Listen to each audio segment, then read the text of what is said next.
Our ribs are always really tender, full of flavour, and quite literally melt in the mouth, don't they, Ma? Yes, nowadays the ribs are really quite tough in the takeaway. Yeah, but that's because they don't take the time that's necessary to make a beautiful spare rib. And that's what we're going to do today, yeah? Yes, it just fall off the bone. Yeah. Just fall off the bone. Yeah, it'll be so tender. Yeah, very honestly. tender. We're not going to be velveting this. We're not going to be using any bicarb or anything like that. It's just going to be pure cooking technique. And this is how we've always done our barbecue ribs. And this recipe is actually in our first cookbook, which is available at chinandchew.com, which is actually now Ziangs.com. Yeah, that's enough talking now. Get on with the ribs. All right, calm down. So we're going to start off by prepping our veg for this, and it's really easy. We're going to have 3 kinds of garlic. That was an onion. Here's a garlic. And all we're going to do for this is just cut it. Doesn't matter if it's loose, falling out, whatever, as long as it's cut in half. And this is just going to go into the bowl. Pan? Yeah, the pot. Pot, thank you, Mum. Yeah. Onion? And again, it doesn't matter how you cut this. This is literally... For the stock. Yeah. And you can leave the skin on because there's still a lot of flavour in there. Rough chop. And into it. In it go. Now the reason we're leaving all the skins and stuff on is because it's gonna get sieved. I know there's gonna be people out there going, oh my God, you've left the skins on. Calm down, it's not that drastic. Literally, it's for... Stock. Yeah, and it's getting sieved. Flavoursome. Yeah, because at the end of the day, the stock left over is what, Ma? Barbecue sauce. Yeah. We've got some really good chunky ribs here. Meaty ribs, as they call it. If you want to know where we got these, comment below and I'll let you know. Now, we have done this video before, but in the past, we forgot to tell you that you can do a whole load of these at one time. So you could double, triple this up. Most takeaways, they're going to be cooking this off, and then they're going to be portioning them up into sizes, and then they're going to be freezing them for use later. Now, you do have to defrost them, make sure they're thawed, don't you? Yes, definitely. Yeah. And then you can cook them off as you want. The barbecue sauce itself will freeze nicely as well. Obviously, it's not going to be as punchy, but it's still going to be really delicious. So lots of people freeze them in what they called?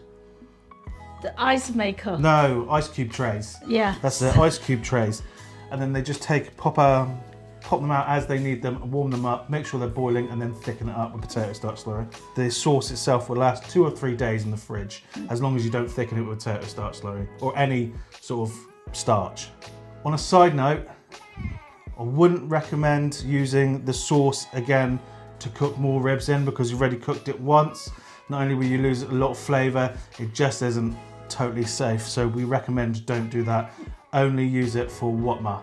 For barbecue sauce. Yeah. Not to recook your ribs again. Yeah. So in this we're going to throw some what, Ma? Handful of anise. Star anise, yeah? Star anise. Cassia bite. Bark. Cassia I mean, you can bark. bite this if you want, but I'm pretty sure you're going to lose some teeth. Because it is... Cassia bark. Yeah, it's essentially a kind of cinnamon. It's not the same as cinnamon, but it's very similar. It's more, I'd say, aromatic, where cinnamon is quite strong. But this one is a lighter, milder. Almost has like a citrus flavour. Yeah. Garlic powder. Yeah, we want quite a bit of this. Garlic puree. Or aged garlic puree. If you want to know how to make this, just comment below and I'll link the video for you. Now I know lots of people are going to ask, why 3 different kinds of garlic? Well, because each one has a different flavour profile, doesn't it, Ma? Yes, it has, yeah. So the fresh garlic adds the what, Ma? The flavour. the actual flavour of garlic. Oh. Garlic, yes. Yeah. And Sorry. the powdered garlic adds like the almost artificial kind of flavour of garlic you get in like crisps, stuff like that.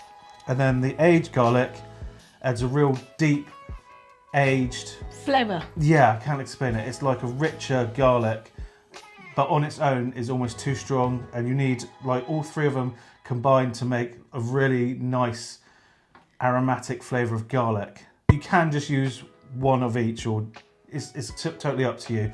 Some of you might not even be able to tell the difference, which is absolutely fine, but we can, so we use all 3. Hoisin sauce. There we go. Yellow bean sauce. Yeah, crushed yellow bean sauce. This gives like the ribs an earthier flavour, and to be honest, without it, it doesn't quite hit as hard. Can't describe the taste of it. Delicious is the word you're looking for. Yeah. It really does lift the ribs up. So if you ever get a chance, make 2 small batches. Make one with just hoisin on its own and one with the crushed yellow bean, and you will notice the difference. Crushed yellow bean is almost... it's really difficult to... I want to say aromatic, but I keep saying that. It's making me sound like a moron. So I'm just going to say... Flavoursome. Yeah, thanks, man. There we go. I'm going to add some cloves to this. What's this, Ma? Tomato puree. Yeah. This is quite important, actually. Yes. A lot of places nowadays won't add this, and it does make the dish richer. Yes, definitely. Yes, if you can put the puree, tomato puree in. Yeah. Got 5 spice. And as always with 5 spice, less is actually more. It's really tempting to whack loads of this in here, but you'll think you'll find it becomes overpowering. It becomes overpowering, and then all you can taste is 5 spice, and all those other flavours get lost. So you don't want too much, but you also don't want too little, otherwise you won't get the flavour of 5 spice. Understood? Yeah, get that? Colour. Yeah, colouring. Oh, colouring. And this is absolutely optional. You don't need to use it, because I know someone in the comments is going to go, why are you using red food colouring? Well, to answer your question quite simply, to make it red. So there. There you are. Salt. MSG. Big up the MSG massive. Sugar. Chinese rice wine. This is actually optional. Yes. For those of you who don't drink alcohol. And then we're going to add water. And we want to completely submerge these.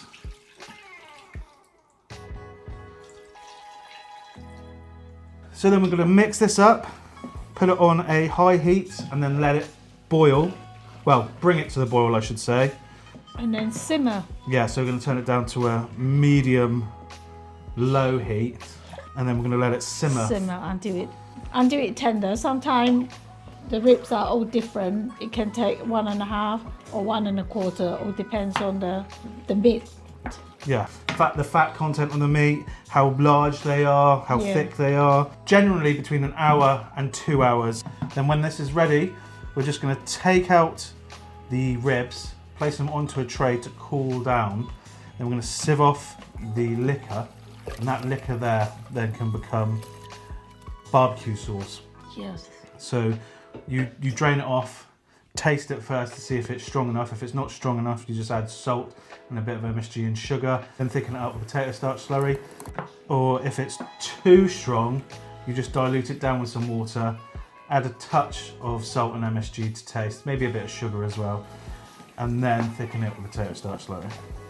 So a good way to tell how the meat is gone tender without having to prod it and like let it fall to pieces is what, Ma? Yeah, you could see the meat has shrunk from the bone quite a lot. Before you put it in, it was up here, and now it's down there. Yeah. So that's a good indication that this is going to be nice and tender. Now you can obviously velvet this before and it'll take half the time, but I think there's way more flavour in the rib when you allow it to braise like this. It just gets way more of that marinade flavour into the actual rib itself. But by all means, if you don't have the time, velvet it, i.e. in bicarb water, and then do the braising, and it will take half the time. But we like it this way. Yeah, we prefer it this way. This is how we do it in our takeaways. So we're literally just going to leave these to cool down because there's a bit of moisture on there and you want that gone, because to cook these takeaways are going to deep fry them. And we're going to deep fry these at around 160 degrees C. We don't want it at hot heat, otherwise the outside might burn because of all the sugar. But you don't want it too cold, otherwise they'll be really greasy. About 160 degree or? Yeah, I mean, if only someone said that earlier. And you then, cook it until the meat is hot. Yeah, exactly. To the right temperature. Yeah, so it's hot. Yes. And then you're going to pour your barbecue sauce all over the top of it. You can do these in the oven or in the air fryer by all means. It's just not how takeaways are doing it. But they work okay in the air fryer and oven. Yeah, give it a go. So there we go. Here is barbecue ribs. There we go, barbecue ribs. way more tender than you would ever expect. They're so, look, they just, if I hold that there, just literally peels off the bone. See? So tender. Carl, look at that. Get some of this with some fried rice. Yeah,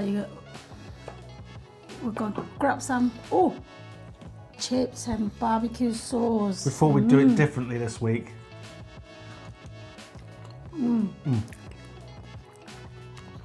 I always like barbecue sauce with chips. You know how I eat my chips? I get it, I press it. Anybody doing that same as me, thumbs up. Thought you were going to tell them off, say it's your thing. No. Yeah, barbecue Get sauce. the sauce in that. Look at that. Lovely and tender. That's exactly how you want it. Now, I am actually on a diet at the moment, mainly just because, you know, I'll get tired of MSG trolls saying, why are you taking advice from someone who's overweight? So I want to get shredded. I'm not going to get shredded because I just don't have that mental capability to get that shredded, but I'm going to lose some weight anyway. I can have the rice because it's got vegetables in. Yep. Beans. Green bean. Obviously that's a joke. I'm just watching my intake. So The rice and the barbecue sauce are nice. rice, barbecue sauce, a little bit of the pork. My actual favourite way to eat the ribs though, we don't have any, is don't cover them in barbecue sauce.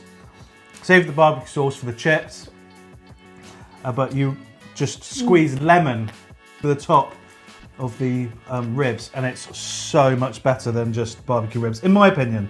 You eat it how you want it, all right? This is our way of eating it as well. Yeah, also, when I was a kid, one of my go-to foods, which is why I was probably chubbier than I should have been. Boiled rice and barbecue sauce. Boiled rice and barbecue sauce, yeah. Like, Every day. Just every day in a big bowl, wasn't it? Yeah. Just before service. But there we go. Thumbs up and follow our recipe. Yeah, and if you want to support the channel, head over to the Recipe Vault where you get the written recipe for our videos that go up. You get the video as well, you get the written method and the ingredients list, and it's only 75p a week, which is nothing for helping us out a little bit, really. But if you can't afford that, just like and subscribe and comment. Comments. That helps us loads. Thank you very much. Emma? Happy cooking, happy eating. Oh, Oh. right.